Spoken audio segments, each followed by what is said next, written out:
You see me as the bad guy, your head for the hate and disgust for my faith, for what I believe in. I am a foreigner to your land in search of basic human rights. But you don't see that. All you see is terrorist, made to seem as though it's my identity. If my identity is terror, why am I the one getting terrorized? Islam is peace. You just don't care enough to research.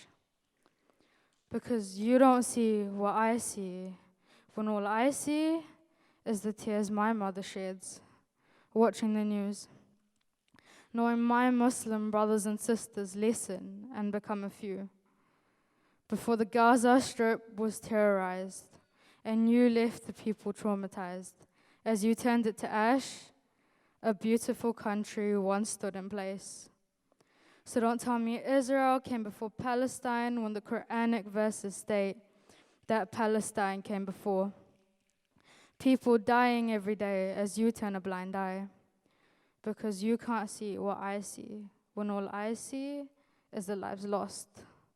The lives lost of my Muslim brothers and sisters, this war you call it, when all I see is genocide.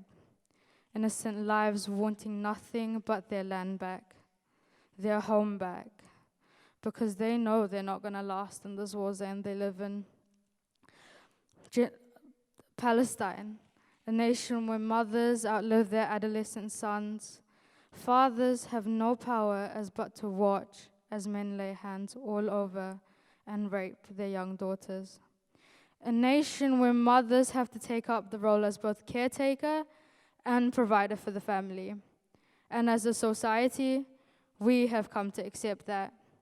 We have come to accept the torture of the helpless and do nothing else but watch. Watch as the world goes silent, yet so loud and so eager to tell me to take off the rag I'm wearing on my head. So loud and so eager to tell me to go back home. But this is my home. I was raised here too. My cultural and ethnic background does not make me any less of a New Zealander than it does to you. But the problem is, you don't want me here.